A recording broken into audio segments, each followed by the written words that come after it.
in owning the cybersecurity challenge, that we're looking to educate the young in this. I have the responsibility for 22 states as the head of engineering. I have 70 engineers in the workforce, and I can tell you it is hard to train, to keep these individuals. The market is very open and demanding for this type of talent. So again, the challenges that we face today. One of the things that I can say from the Michigan side of the house is we don't have evolved a cybersecurity plan at this time, but I will say that one of the things that made me most proud recently was when we actually purchased a large degree of mobile security solutions for all of the state government officials. This is an area where I see a tremendous need popping up and doesn't have anything to do with about my presentation. If you've seen recently the vulnerabilities with the Checkmate vulnerability that just came out, there's a ROM-level vulnerability in the iOS phones. Right? So now a hacker can basically root your mobile device with a connection to that device. It has to be a physical connection today, but what it means in the long term for mobile security is all of the research that can be done, the debugging and analysis by white hat and black hat hackers for this iOS platform is going to make it just like an Android device, if not worse. So Apple's been in the news quite a bit related to this. Our challenges we're facing are ever greater. So much so that folks that traditionally sat in the shadows are now starting to come forward and offer to help us. So if I ask you one question, let's say you were first day CISO on the job, new company, brand new company, and you want to do the best job you can to secure that company, to make it as secure as possible. What company or entity would you look to as a reference for what you wanted to make your new company and how you wanted to secure your new company? Anybody have a thought or an answer?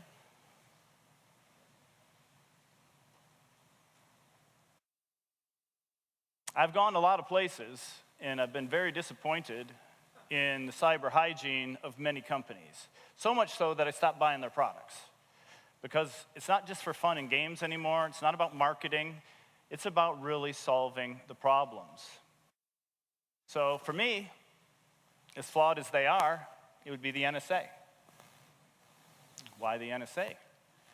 Because the NSA invented sandboxing. They invented preemptive document, image, video, sanitization. They don't let anything into their environment unless it's been purified. They are the epitome of a prevention-first approach, and that is the school of thought that I collaborate with. They are also coming out now and offering their services to us in the public, and this is what's really exciting as we begin to do more collaboration across states, across government entities, across companies, sharing access and visibility tool sets across their data lakes that we generate. So this video came out a couple of days ago, maybe you saw it. Let's see if it works here. Cyberspace infinitely connects us. Critical infrastructure, commercial enterprise, academia, government, the military, down to the individual user, all operating in the same domain. To a cyber adversary, this interconnectivity offers many vectors of attack, which could manifest devastating effects.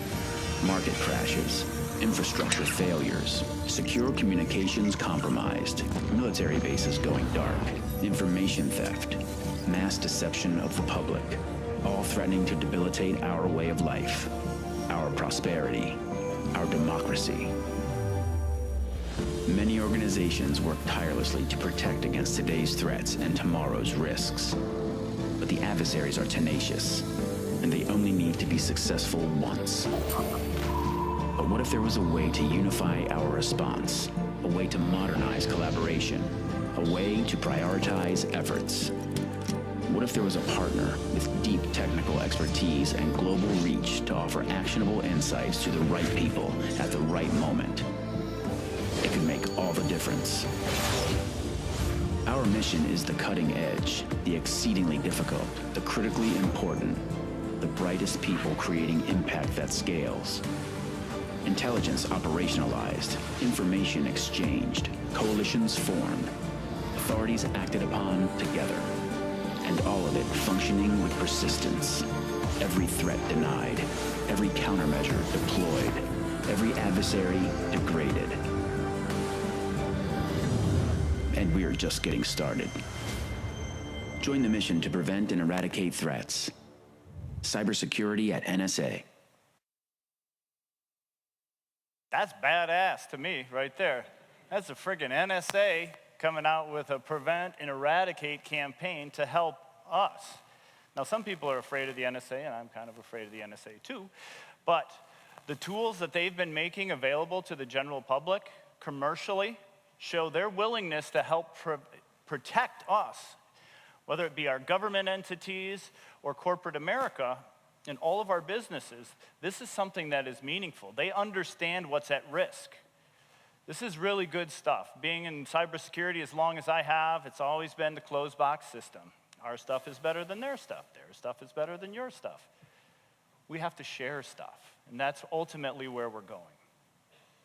So what my goal today is to talk about artificial intelligence and cybersecurity and how it's being data-driven. Meaningful innovation in the last 5 years. You may know a lot about artificial intelligence, and that's great, but I'm going to give it to you from the cybersecurity perspective. I'll give it to you from the disciplines that we at Checkpoint have created it. Many of our competitors are doing a very similar thing. This is not just what we're doing and it's the greatest thing ever. It's what's happening in the industry and the value that it provides that you can extract as customers or consumers of the technology. So at the highest level, AI is really the next industrial revolution. The first industrial revolution was where we took human muscles and converted them into machines back in the 1800s. Right? Great economies of scale during this time were achieved in the realms of farming and other places. We're now going on what some consider the fourth industrial revolution, and that's where we're taking the brains of human beings and we're turning them into machines. We're creating tools that can learn and ultimately, not today, think for themselves. So this is where things are going. So why now, though? What has happened in the last number of years that allows us to make great progress in the last 5 years? Storage, the cloud, if you will. Tremendous amounts of storage, tremendous amounts of compute that we have access to. That and the math has gotten a lot better. I'll go through the history of machine learning and how far we've come over the years, the disappointments and all of the challenges faced. Things are aligning now where big progress is being made, tons of money is being invested, and problems are getting solved. But what does a good AI solution really require today? So it requires data, lots and lots and lots of data. If it's the richer the data, the better context in the data. And then it requires, today, domain expertise. So if you want to be doing cyber threat analysis and machine learning off of those threats, it helps to be a cybersecurity company. Not just any old person is going to take that data and be able to create machine learning modules that figure out patterns and things of malware as it morphs and identify campaigns through clustering methodologies. So these are the things that are required today. In 10, 20, 50 years, there could be an AI model that can learn everything for itself. It's like Neo, just plug it into the matrix, upload it, I'm gonna fly a chopper. I'm ready to go. That could happen. We're not there today. So there's also people that say, I don't like AI. That could be really bad for the world. Elon Musk says it could be the start of World War III. Right? Vladimir Putin says, whoever is a leader in AI and machine learning will rule the world. These are things that are scary today. But a number of years ago, there was also a fear about machine learning. Hal. I'm sorry, Dave. I'm afraid I can't do that. What's the problem? I think you know what the problem is just as well as I do. What are you talking about, Hal? This mission is too important for me to allow you to jeopardize it. I don't know what you're talking about, Hal. I know that you and Frank were planning to disconnect me, and I'm afraid that's something I cannot allow to happen.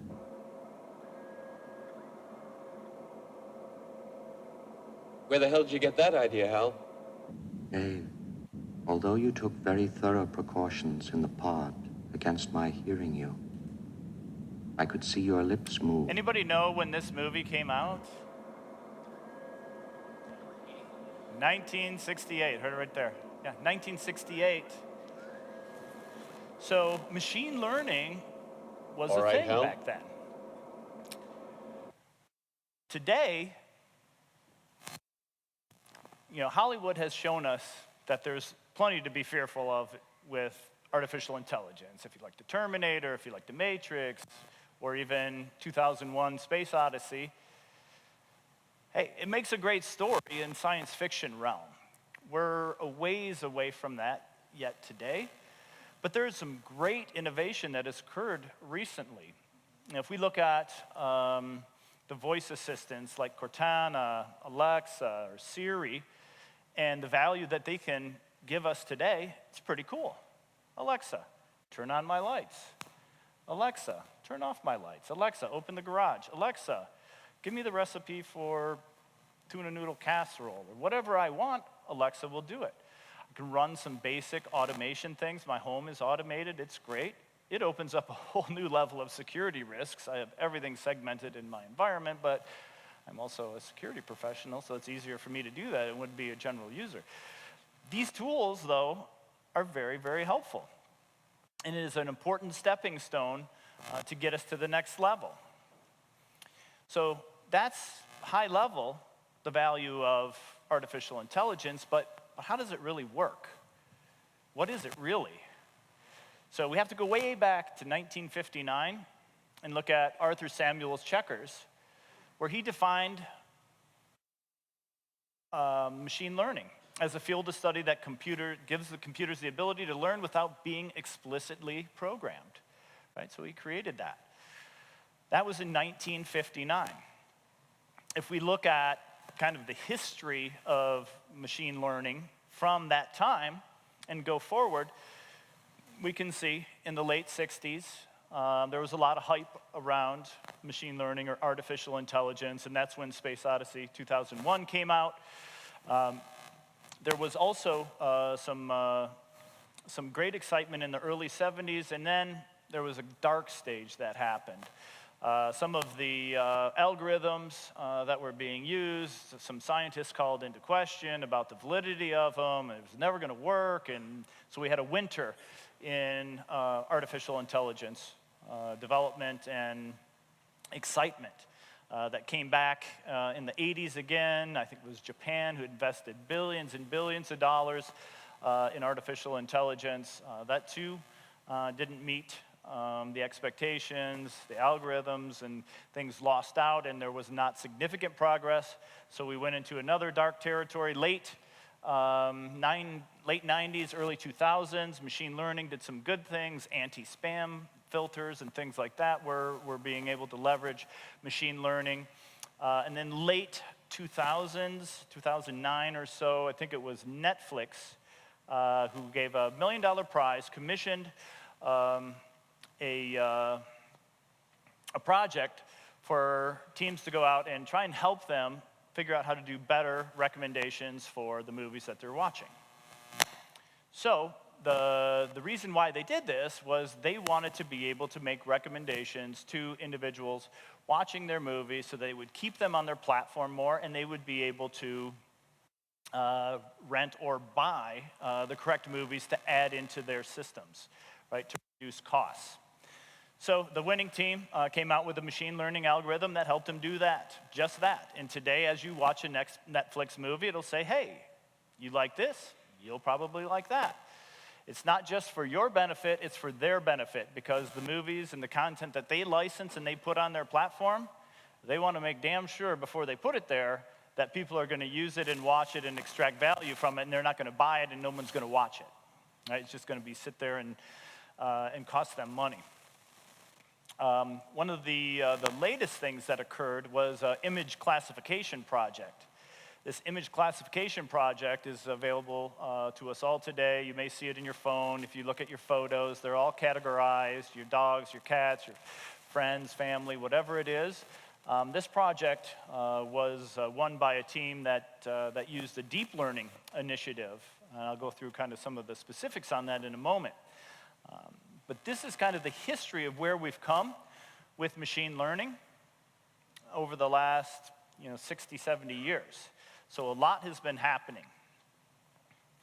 If we want to look at how we create the machine learning module, at the very basic building blocks, I think a lot of people talk about machine learning and artificial intelligence. Sounds great, kind of know how it works, but maybe I don't. So let's just start with the basics, right? Machine learning for dummies, if you will. Right, so here, what we want to do is be able to classify fruit. In this example, here's an orange. Let's say we had a extractor of the features, right? So we had a piece of software that could help us extract the features, and if we were going to extract the features of an orange, well, there'd be a couple of things we could extract. One is, well, it's orange, right? So it's got an orange color. So we can extract that feature. It's got a certain size or certain weight, maybe the texture of the skin, maybe the amount of seeds that are within the orange itself would be interesting as well. And then we can compare that to other features that we extract from other fruit, like apples or pears or whatever it is.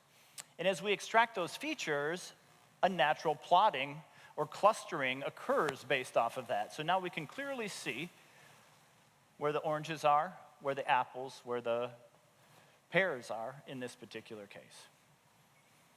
So that's extracting the features. We could also build a machine learning module that allows us to import data to build training data, to build a classifier in this case, which will show us the expected height of a male or female born by parents of a specific country. So if we have enough data that we can feed in, enough training data that we can feed into the machine learning classifier, we will be able to successfully predict what the height of the male or female offspring will be for a couple who live in France or India or wherever. So some of the elements that we're extracting here, we're extracting some of the examples, the features, there's the numeric features. Numeric features are, is it a male or female? I'm sorry, the text features are, is it a male or female? What country are they from? The numeric features are the actual height. So male, 1.74 meters, a female 1.62 meters in France, gave birth to a male who ended up being 1.71 meters tall. If you get enough of that data and you feed it into the system with ground truth data, like real factual data, you can train the machine learning algorithm to be able to predict with a high degree of accuracy the future height of a child born by parents into that country. So the machine learning setup, what does it look like? Back to our image classifier example. How you get images on your mobile device classified. How does it know that that picture that is a cake in the shape of a dog is actually a cake and not a dog? How does it know that? Because it goes through and it extracts those features from that picture. So in this case, to build the training phase of machine learning, we take the image itself. We have the ground truth data, the labels for those particular images. We extract the features from there. Once those features have been extracted, we run them through the machine learning algorithm, attach the labels to them, and then over time, we're able to create a function. That function can then be used as a trained classifier in our prediction phase. So now, we take an image, no labels associated with it, run it through the feature extractor, extract the features, those run through the trained classifier, and then we have an output of a label. That's how we classify things. That's how they show up on your phone as properly classified pictures. Pretty simple in theory. But how does machine learning relate to programming? Why is this super helpful? So today, or yesterday I should say, in the programming realm, you had a developer or a team of developers that came with an idea and they wanted to write an application or create a tool that did something, right? So they, at a moment in time, had that idea, that vision to create this tool, this application, this program to do something, to do a function, right? We could take that, then enter data into that system with that program, run it through a computer, generate some output. If we look at what machine learning does, it's absolutely the opposite thing. The program is what is generated. If we go back to the previous slide, it's the component, the label that is created. So we can feed in samples and labels into a computer, and we're generating the program itself. So obviously with machine learning, we don't have to rewrite the program over time. We can train it along the way. We don't have to come up and write a whole new version of code in order to do it. We can teach it with the samples and the labels that we attach to it to get it to think differently over time. And that's where we start to see the value of how this can really help us and how it is helping us today in the cybersecurity realm. Keep in mind, though, machine learning or AI is not magic. I usually say if it's written in PowerPoint, it's AI. If it's written in Python, it's machine learning. And that's just because I think a lot of people take advantage of the marketing of AI, right? At the end of the day, it's just doing this. It's plotting data values and giving us some recommendations or identifying patterns that we can learn from or we can make decisions based off of. That's it. It's not magic. It's not as cool as some people think, but that's what it is under the hood. There's different modules that you can use. In this case, we've got a linear module or a polynomial module for supervised machine learning. If you're going to do traffic prediction, you sure wouldn't use the linear module, right? You're going to use the polynomial because we know when we drive to the office, traffic sucks. When we drive home, it sucks. Where the linear module says, it's pretty sweet in the morning. Well, that's not true at all, right? So we would use the other. In this case here, we have the unsupervised module. This is the ability of machine learning to take anomalies and create clusters. So given x1, x2, all the way through xn, no labels, no nothing, find a pattern. Find where these things are clustered. This is very helpful if you're looking for terrorist cells, if you were looking for malware running in your environment. It'll show up very much like that. In fact, this is what it looks like in an active campaign, or it shows up forensically after the fact. You can tell, in many cases, based off of this clustering, where the issues were and who was impacted. So, machine learning in cybersecurity. So, we're going to get into some of the specific areas now where the innovation has occurred and we're being able to attach it to outcomes and decisions and predictions to be able to stop attacks from occurring. So if we look at the red team kill chain, we've got recon, delivery, foothold, persist, move, elevate, exfiltrate. And then we've got the blue team, looking to gather, detect, alert, triage, context plan, execute. So how does machine learning fit into this realm? In many cases, the focus over the last few years has been around the gather and then detect phase. Right? We're looking to detect patterns in our environment. We're looking to detect anomalies, things that haven't been there before. Traditionally, everything else has been manual with little or no intelligence. That's not the case anymore. Automation, orchestration, response, those capabilities have significantly grown over the last several years. So we're detecting when we have a threat in our environment and we're taking appropriate response after the fact. So let's look at how we can use machine learning in order to help us mitigate threats inside of our environment. So if we take machine learning and we squeeze it down, we actually have the ability to stop lateral movement, elevation of privileges, and ultimately the exfiltration of data. Right? Because we are looking and being able to detect through anomalies in our environment with machine learning in order to predict and stop those pieces of malware from being able to further infect devices in our network. Right? So, makes sense? Great. What does that actually look like? So today, everybody know what a sandbox is for emulation, detonation of files, sandboxing, right? So a file comes into your environment, you detonate it in a sandbox, you try and see if there's anything malicious about the behavior of this particular file, executable, whatever it is. If you detect something malicious along the way, you generate a hash of that particular file, you throw it into a hash cloud, and you say, don't allow that hash into your network. It's anomalous. We don't want it. Back in 2014, the NSA said that that's junk. You don't want to do that. We stopped doing that a long time ago. The problem was, everybody that I knew at that time was just getting into threat emulation, just getting into using hash clouds.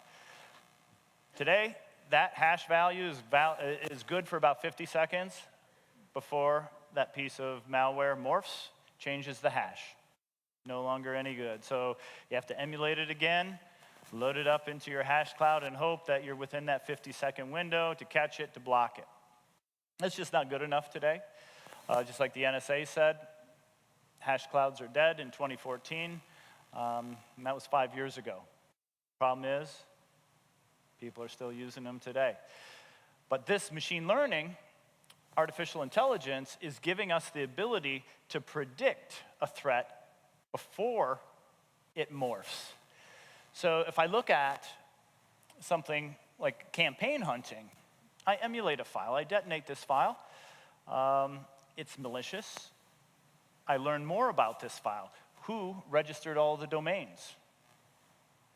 Because if it's an active campaign, it moves from domain to domain to domain to domain on a very specific time period. If they did a bulk registration of the domains, if they used the same lexicographic path, if they used other parameters that we can identify as a part of this campaign, then we can predictively block that. We can predictively block it, disregarding completely the fact that the malware morphs and the hash changes. We're just blocking it. This is meaningful innovation in the cybersecurity realm, been in many products for over 3 years. Today, just in our tool set alone, 10% of the threats that we block are based off of this technology. Predictively blocking threats as they morph. No need to execute the files.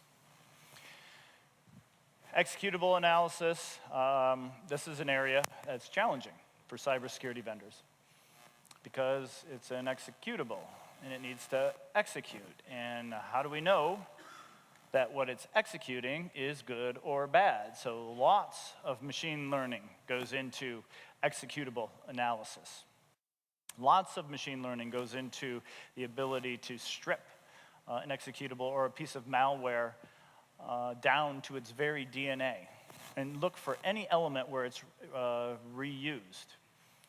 So uncovering malicious executables, you have to feed the machine learning classifier tons of executables. You have to feed it good executables. You have to feed it bad executables, and you have to train it when it's wrong. Very important tool, though, being able to detect malicious executables. Static analysis, dynamic analysis, so being able to analyze a file and the properties of that file even before emulation. Looking at structural elements and the file body itself to be able to come back with some level of certainty that this is malicious. Right? If we're not sure after that, run it through a dynamic analysis engine. How many files is it attempting to open once it runs? Are there any registry entries that are being changed dynamically? All of these things are powered by machine learning.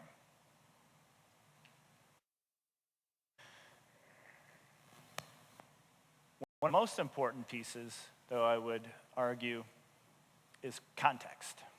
Context is key, because a machine learning module is just going to output a result. That result may be wishy-washy. Let's say I run an executable, flash update.exe, download, I've got a link, I want to download this flash update.exe file, and I run it through my classifier system, and it comes back and says,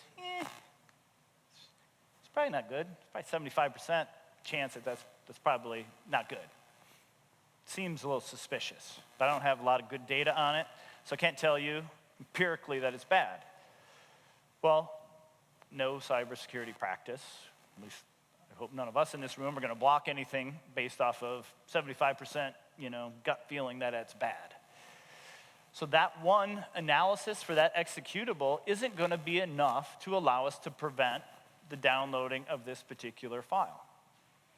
But if we contextualize it, that's where it gets powerful. What if I had 10? What if I had 20 machine learning modules running against all of the threat intelligence that I had, and I could contextualize it across all 10, 20, 30 of those machine learning modules? Now it gets interesting, right? Because now I'm checking to see, in this case, my flash update.exe, what's the domain? How long has the domain been online? Domain's been online for 10 minutes, unclassified. Don't know anything about it. Is it good or is it bad? I don't know, but to me that's kind of sketchy. Does it have a low score on the lexicographic path? Does it have other elements from the sender field, if it's an email, or from links to other websites embedded inside the particular HTML page? Any other elements that I can query across multiple machine learning components to help me make a more informed and intelligent decision. This is the real power of machine learning, helping drive contextualized decisions that are being made by the machine in real time to deliver very, very good results. So when we enabled technology like this into in our tool set, we saw something amazing. Never seen anything before like this. 2x reduction in missed detections and a 10x reduction in false positives. 10 times reduction in false positives, meaning that we can put ourselves in prevent mode. One of the biggest challenges of a cybersecurity practice today is that we need to detect and respond, or that's what we've been thinking for all of these years. We've never truly been able to do what the NSA does on a daily basis, which is prevent and eradicate. You have to be able to react once you get hacked. You will potentially get hacked. But the first line of defense should always be to prevent. These types of innovations and technologies allow us to put our tools in prevent mode. I mean, anybody remember IDS, intrusion detection systems? And then maybe around 2002, 2003, there was IPS. Right? IPS, intrusion prevention systems, right? Everyone's like, ooh, intrusion prevention system. Who's going to put that in their network? Not me. I ain't putting that in there because I'm going to get fired. I'll turn that on, some stuff's going to break, and it's going to be like, hit the bricks, pal. So everybody was afraid, and still today, to some extent, are nervous about putting in-line prevention-based systems. We'll get to a point where we're better at cybersecurity when we look at this as our first line of defense and the best way for us to prevent those attacks. Yes, we need to automate and remediate immediately. SOAR is a very important area for us to automate those responses and remediate those systems and restore order when, not if, but when we get compromised. We need to eliminate the noise, though, in the cybersecurity realm. We need to do a better job at the front door, then we can worry about what's inside in a manageable level. Context-aware detection, huge. Big deal. Some other cool things that cybersecurity is doing as well is kind of thinking outside the box. Who would think that you could actually just open every file as an image file and then do some deep learning to understand if it's malware or a malware family or has some level of affinity with another type of family? These are just pieces of malware being opened as an image, and then the reflection of that, applying it through a deep learning algorithm in order to detect malware in a different way.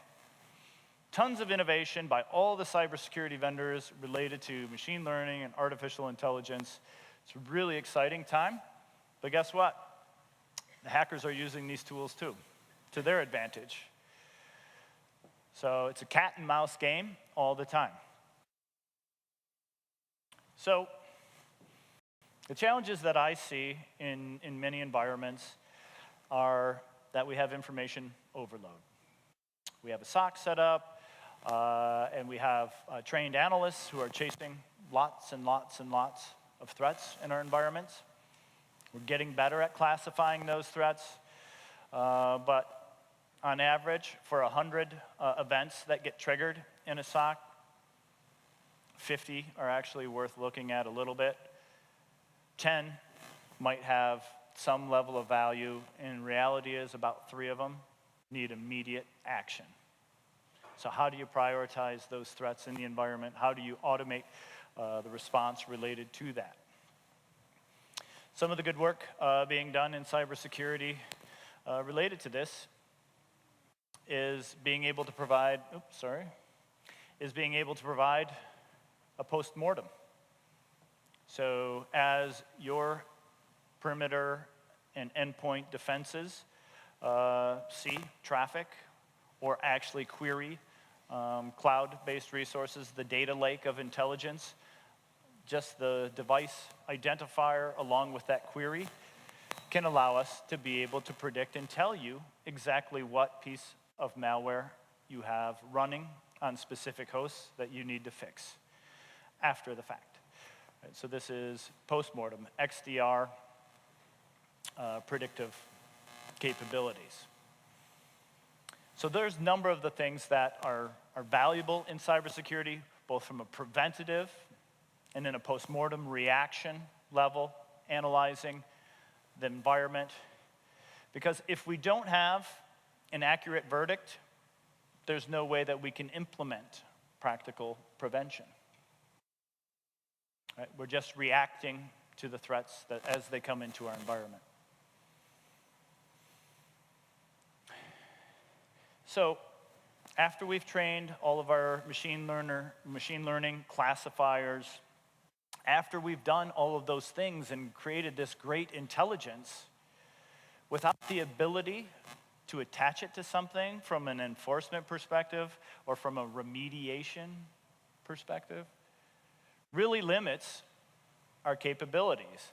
We've got great intelligence, poor enforcement.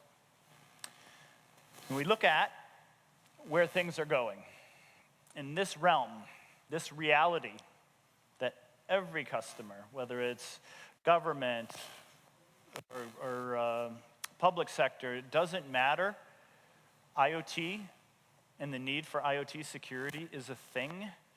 In 2020, it's predicted that 20% of IT security spend will be on IoT security. By 2025, you will have 25 billion devices connected to the internet. 25 billion IoT devices connected. There'll be 75 billion IP devices connected to the internet, both from IT and IoT. That's like 7 devices for every man, woman, and child walking the planet today. All connected to the internet. And the real challenge with IoT devices is that security isn't a problem, isn't their problem. I'm just going to sell you this IP camera. I'm just going to sell you these Philips Smart Hue light bulbs in the hub. I don't care about security. Just plug it in. It's going to work. You connect it to the cloud. What could go wrong, right? Connect it to the cloud. What could go wrong? I mean, I mean, the stories just keep getting better, don't they? It's crazy. Some of the stories that I hear from our incident response team is just unbelievable. But anyways, IoT security is important because there's no security embedded in these devices, typically, right? They're running on older versions of Linux or other, right? There was just a number of vulnerabilities released by Armis that had, I think, 11 zero days for IoT-based devices, some of which were firewall vendors. This is a big deal. Being able to secure IoT is a critical aspect of what we have to do. So being able to understand, consume information about these IoT devices as they connect to our environments, or some of the projects that we have going where we're actually creating nano-based agents that can be inserted into, say, the utility market into a smart meter. Right? It's pretty easy to hack a smart meter. There's a lot of tools out there. Connect a smart meter to somebody's house, can log in, hack into that particular smart meter, reset the power consumption to 0, or worse yet, set it to negative something. Hey, look, I'm providing power to the grid. Send me a check, you know?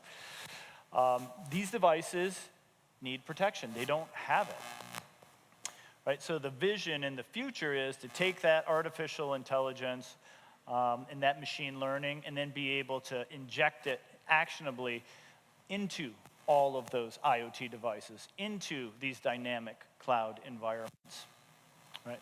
And control it all from an AI-based management system that understands what normal is. When people, IoT devices, whether they're medical, industrial, or enterprise-based IoT devices, when they're trying to go outside of their swim lane. You know, when the TV's trying to talk to the coffee pot, trying to talk to the fridge, talking to the light bulb, and whatever. Shouldn't happen, doesn't need to happen.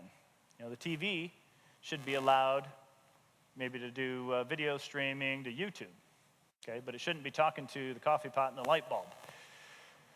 I mean, how many people today have a security policy for their TVs, their smart TVs in their environment? My man.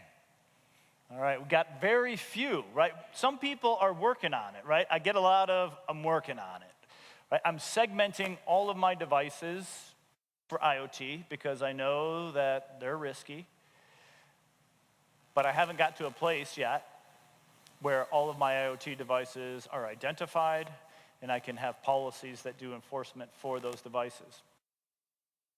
That's the next big step that we have to take. Can't just segment these devices. We have to secure these devices. We have to inject security into them in some cases as well. So, in summary, I tried to kind of cover the data science basics, talk a little bit about artificial intelligence, machine learning, where we're at today. Talk a little bit about some of the modules that have been built for cybersecurity and how it can benefit us in identifying threats and responding to threats. And then the automation and enablement of IR and what that looks like. So that is all I had to date. Are there any questions?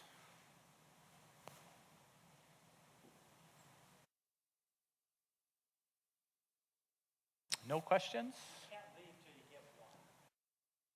Somebody, give me one. Yeah. So a lot of the questions that surround the ability of AI to advance is the limitation that it answers the hard questions quickly and it can't answer the easy questions. Like, you know, the sky is blue, how do you feel? Mm-hmm. So do you see that chasm shrinking at this point? I do. So I think the simple things, you know, the blocking and tackling with AI, with the innovation, we've implemented it in all of the cybersecurity vendors are using AI today. And we'll see larger steps moving forward. The contextual stuff that I talked about, I think that's an evolution. That's more recent for innovation that we did, which I think is important because if I can consume many AI modules and then make a bigger decision based off of that, then I'm getting somewhere. Being able to do predictive analysis and the deep learning related to image analysis and stuff, those are fields that will continue to evolve. But simple blocking and tackling, campaign identification, that's almost like scripted machine learning stuff. It's wheelhouse. Good question. Any other questions? Yes, sir.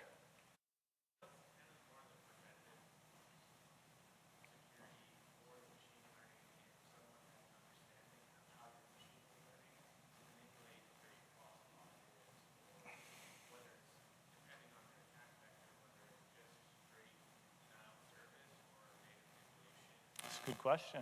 Yeah.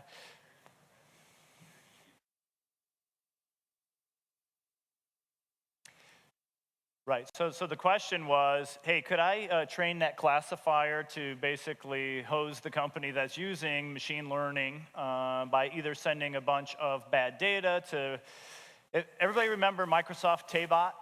Remember Taybot? Microsoft put that on, I don't remember, it was like 2016, and Taybot comes online, it's like, hi, I'm Taybot, I want to chat with everybody. And it was really friendly, and within a 24-hour period, it was like, you know, Hitler was right, gas the Jews, all this stuff. Turned it into a complete racist bot based off of, you know, like you were saying, the information that was sent, right? That's an open classifier, right? So, you know, the potential for hackers to send so many attacks that get emulated by cybersecurity vendors in order to retrain or reclassify our machine learning algorithms to either allow or do a denial of service is something that, you know, has been dealt with, at least by us. So we maintain our data lake and we have our tuning and parameters. And this goes back to kind of what I was talking about earlier, which is you have to have domain expertise in order to be able to throw out some of those values that would cause those conditions that you're speaking of. I would imagine that every cybersecurity vendor is able to react to that type of reprogramming. That happened to Microsoft a number of years ago. That shouldn't be happening to our machine learning classifiers today. But a good question, though. Anybody else? Did you have a question? Sorry. No? It's like a good thing it wasn't like doing an auction, like, hey, over there to the gentleman in the back, right? All right, well, thank you very much.